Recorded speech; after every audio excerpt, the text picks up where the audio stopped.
Hello दोस्तों, good morning. मुझे एक क्वेरी पूछी गई है अभी एक व्यूअर के द्वारा, एक सब्सक्राइबर के द्वारा।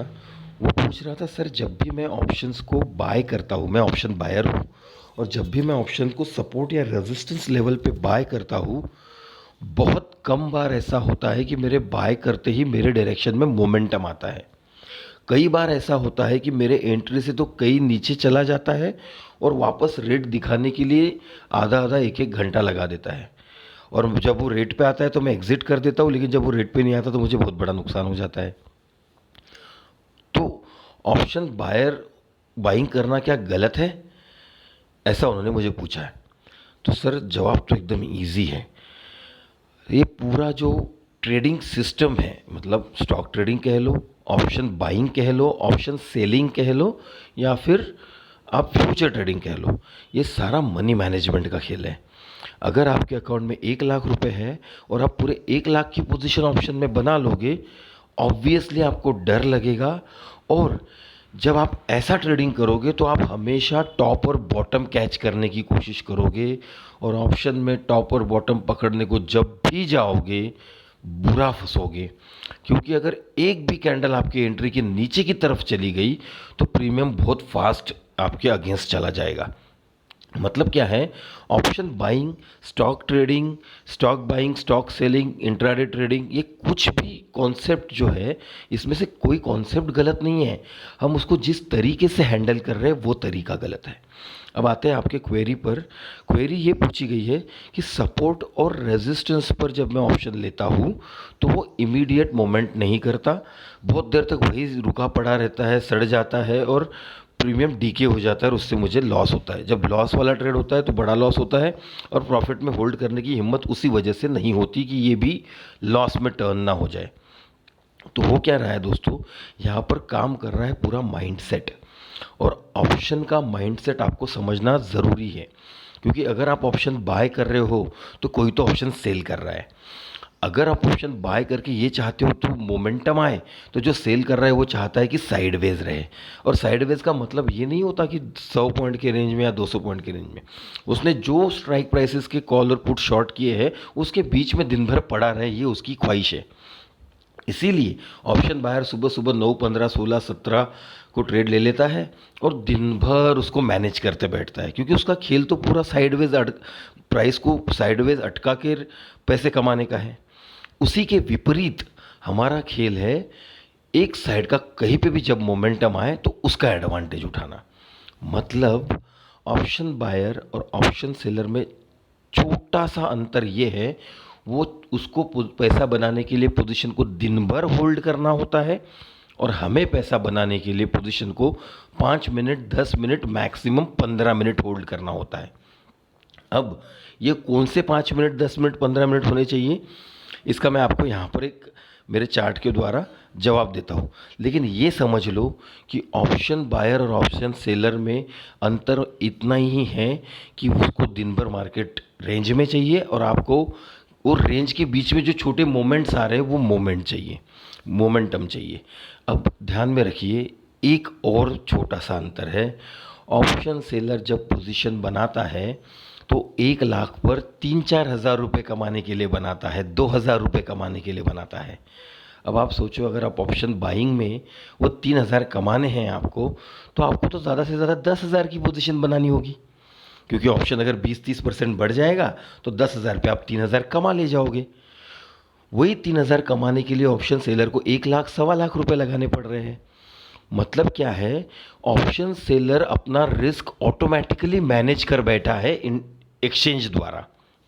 एक्सचेंज ने उसको मजबूरन 1 लाख, 2 लाख रुपए की, 1 लाख रुपए की मार्जिन फिक्स कर दी है, जिससे वो एक ही लॉट कर सकता है। अब वो हेज करके एडजस्ट करता है, वो सब ठीक है, बट फिर भी 1 लाख पर अगर वो 2 हज़ार, 3 हज़ार कमाता है तो रिस्क भी 2 हज़ार, 3 हज़ार का हुआ।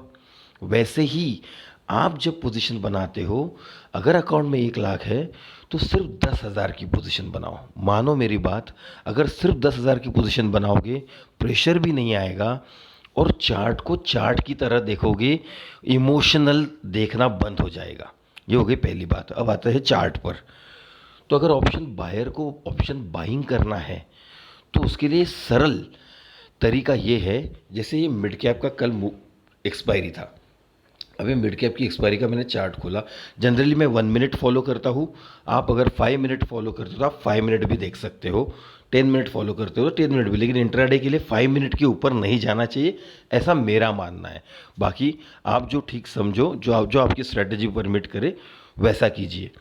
लेकिन जब भी कभी कोई सिस्टम डिज़ाइन कीजिए, इसको मैं 5 मिनट पे कन्वर्ट कर देता हूँ ताकि जो मैक्सिमम क्राउड 5 मिनट फॉलो करता है उनको समझ आए। अब देखिए, मैं हूँ ऑप्शन बायर, आप लोग हो ऑप्शन बायर, और ऑप्शन बायर को चाहिए जब भी वो ट्रेड ले, मार्केट बहुत उछल कूद करता रहे, ऐसा साइलेंट छोटे छोटे कैंडल्स नहीं बनाता रहे। उसके लिए आपको क्या करना होगा, आपको हमेशा आपकी स्ट्रैटेजी बनानी होगी इन पॉइंट्स के अराउंड। मैं बताता हूँ आपको, देखिएगा, आपको स्ट्रैटेजी बनानी होगी जब ऐसी कैंडल आ रही है, इस तरीके की कैंडल आ रही है, या इस तरीके की कैंडल बन रही है, या इस तरीके की कैंडल बन रही है। इन कैंडलों के पीछे जब आप सिस्टम बनाओगे, देखो मैं ये नहीं बोल रहा हूँ कि यहाँ पर ट्रेड करना है, मैं बोल रहा हूँ कि जब ऐसा मोमेंट शुरू होता है उसके इर्द गिर्द अपनी स्ट्रैटेजी डिज़ाइन करनी है। चाहे रिटेस्ट कह लो, चाहे बिग बार कह लो, अभी तो बिग बार सब लोग कहते हैं इसको बिग बार, लेकिन ये बिग बार नहीं है, ये साइन ऑफ मोमेंटम है। इसे हम कहते हैं साइन ऑफ मोमेंटम, जहाँ पर सेलर पैनिक कर गया है और सेलर अपनी पोजीशन स्क्वेयर ऑफ कर रहा है, ऐसे टाइम पर ही ऐसी मोमेंटम्स आती है। अब हम बायर्स के कारण ऐसी मोमेंटम नहीं आती, कोई बायर ऐसे 50-50 करोड़ और 100-100 करोड़ का माल नहीं खरीदता। बायर तो मैक्सिमम क्या 1 करोड़ 1.5 करोड़ तक भी नहीं जाता, सेलर ही इतने बड़े बड़े माल को बेचते हैं। तो जब वो पैनिक में पोजीशन एग्जिट करते हैं, तब पैनिक में मतलब अब उनकी लेवल ब्रेक हो गई और इसके बाद मार्केट कहीं पे भी जा सकता है और उनका नुकसान बड़ा हो सकता है, तो उस समय अपनी पोजीशन काटना शुरू करते हैं और तभी ऐसा मोमेंटम आता है। तो ऑप्शन बायर के लिए रामबान इलाज केवल इतना है कि उसने अपनी स्ट्रैटेजी हमेशा हमेशा इन बिग बार्स के अराउंड डिज़ाइन करनी चाहिए। ये तो हो गया मिड कैप का एग्जांपल। अभी आपको कल का मैं निफ्टी का भी एग्जांपल बताता हूँ। आप देखिए, ये 1 मिनट टाइम फ्रेम है और मैंने इस बिग बार पर एंट्री की थी। देखिए आपको बताता हूँ, यहाँ पर क्यों, क्योंकि ये रेंज में फंसा हुआ था बहुत देर तक, और ये रेंज में फंसे होने के बाद अचानक जब एक स्पाइक आया, तो इसका मतलब ये है कि इंस्टीट्यूशन ने अपने पोजीशंस को यहाँ से समझ में आ गया उनको कि अब इस रेंज में नहीं अटका रहेगा, पोजीशन शिफ्ट करना ज़रूरी है, तो इस लेवल की पोजीशन काटनी है। उन्होंने काटना शुरू किया और इतने टाइम में एक अच्छा मूवमेंट मिल गया। अब उसी जगह यहाँ पर देखो, यहाँ एक छोटी सी रेंज बनने के बाद यहाँ नीचे एक ब्रेक आया ज़ोर से, और यहाँ पर बहुत सारे लोगों ने, ऑप्शन बायर ने ऑप्शन बाइंग किया है, पुट बाइंग किया है। मैंने नहीं किया क्योंकि मेरी स्ट्रैटेजी परमिट नहीं कर रही थी। बट जो भी है, मैं कहने की ये कोशिश कर रहा हूँ कि जब भी आप कोई सिस्टम डिज़ाइन करो तो ऐसे मोमेंटम के इर्द गिर्द 5 मिनट पे दिखाना चाहता हूँ मैं आपको। आप 5 मिनट पे भी देखिए, आपको समझ आएगा मैं क्या बताने की कोशिश कर रहा हूँ। हमेशा आपको इन मोमेंट्स का ध्यान रखना चाहिए। देखो, इस कैंडल को देखो, इस कैंडल को देखो, उसके बाद इस बड़े कैंडल को देखो, इस बड़े रेड कैंडल को देखो, इस बड़े रेड कैंडल को देखो। जब ये अब आप अगर देखोगे तो ये बड़े रेड कैंडल के बाद वापस तो मोमेंटम आ गया सर, इसमें तो लॉस हो जाएगा। नहीं, ये बड़ी रेड कैंडल में 5 मिनट में दिखा रहा हूँ आपको। आप इसको बड़े कैंडल को 1 मिनट पे देखोगे और उसके बाद उसके इर्द गिर्द स्ट्रैटेजी डिज़ाइन करोगे, कुछ रूल्स बनाओगे। ऐसा नहीं कि बड़ा कैंडल आया तो सीधा एंट्री मारना है, आपको उस बड़े कैंडल के आसपास कुछ सिस्टम बनाना होता है, स्ट्रैटेजी के रूल्स बनाने होते हैं। स्टेप 1, स्टेप 2, स्टेप 3 ऐसा बना, इसके बाद रिट्रेस ऐसा हुआ तो मैं इसी डायरेक्शन में ट्रेड करूँगा। अगर एक कंटिन्यू चलता गया तो मैं रिट्रेस का वेट करूँगा, बॉटम से बाइंग कैसे आ रही है मैं ये देखूँगा। ऐसे कुछ रूल्स बनाते हैं और उन रूल्स के इर्द गिर्द अपनी स्ट्रैटेजी प्लान करने की कोशिश कीजिए। मैं तो हमेशा 1 मिनट टाइम फ्रेम फॉलो करता हूँ और इसलिए मुझे अभी उसकी आदत पड़ गई है। लेकिन मैं ऑप्शन बायर हूँ और मुझे पता है कि ऑप्शन बायर को अभी देखो, अब ऑप्शन बायर क्या कहता है, ऑप्शन बायर का कॉमन मिस्टेक मैं बता देता हूँ आपको।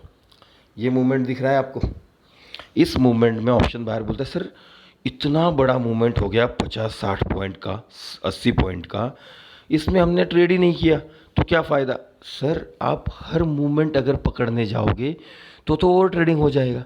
जो जो मूवमेंट आपको समझ ही नहीं आ रहा है फिर तो वो 1000 पॉइंट का हो जाए, उसका तो कोई मतलब ही नहीं बनता। जैसे मैं आपको एक दिन बताता हूँ, पीछे एक दिन आया था जहाँ पर अपना इंडेक्स अच्छा खासा मूव कर गया था। एक सेकेंड ना, पीछे देखिए, कुछ तगड़ा मूव आया था इंडेक्स में, शायद लोड नहीं हो रहा है डेटा। हाँ, एक ही दिन में कुछ 1000 पॉइंट का मोमेंटम आया था, आपने सबने देखा होगा पीछे, 5 मिनट चार्ट पर दिखेगा इजीली। कुछ चीज़ें बताने की कोशिश कर रहा हूँ मैं, वो अच्छे से समझ में आ गई तो तकलीफ़ नहीं जाएगी। फिर थोड़ा लोड होने में समय लग रहा है। हाँ, ये वाला दिन आप देखिए, नाउ दिस डे, ये कंटिन्यू पूरा मूवमेंट देखिए। इसमें मुझे 1 मिनट पर कोई एंट्री ही नहीं मिली, कोई एंट्री नहीं मिली 1 मिनट पर, और इतना बड़ा मूवमेंट हो गया। तो मैं क्या उसको रिग्रेट करूँ? और रिग्रेट करूँगा तो फिर छोटे कैंडल पे ट्रेड करना शुरू करूँगा, और छोटे कैंडल पे ट्रेड करना शुरू करूँगा तो मेरी पोजीशन 15-15, 20-20 मिनट एक ही रेट पे अटकना शुरू कर देगी। इसीलिए ऑप्शन बायर के लिए दो चीज़ें ध्यान में रखनी है। आपको ऑप्शन सेलर के जो गुण हैं उसके अपोजिट गुण डेवलप करने हैं। मतलब पेशेंटली दिन भर पोजीशन होल्ड करना, ये ऑप्शन सेलर का खासियत है, आपकी खासियत है। ऐसी जगह ढूंढ कर निकालना जहाँ पे मोमेंटम स्टार्ट हो रहा है, बैठना उस मोमेंटम में 5, 10, 15 मिनट में भाग जाना। ऑप्शन बायर के लिए ये बहुत ज़रूरी है। आशा करता हूँ ऑप्शन बाइंग के लिए जो क्वेरी पूछी गई थी मुझे कि सर मैं सपोर्ट रेजिस्टेंस पे ट्रेड कर, सपोर्ट रेजिस्टेंस पे ट्रेड करने का नुकसान ये है, वो रेजिस्टेंस पे तो आ गया, वहाँ पे रुक भी गया, लेकिन हमें ये नहीं पता ना वहाँ का सेलर उसको ज़ोर से नीचे ढकेलना भी चाहता है या बस वहाँ पर उसको उस लेवल पे उसका टाइम वैल्यू खाते बैठा है, ये तो हमको कंफर्म नहीं है। और वो तो जब मोमेंटम स्टार्ट होगा तो ही पता चलेगा। इसीलिए हमेशा अपना सिस्टम मोमेंटम के इर्द गिर्द डेवलप कीजिए। आशा करता हूँ कुछ वैल्यूएबल इन्फॉर्मेशन मिली होगी। थैंक यू दोस्तों।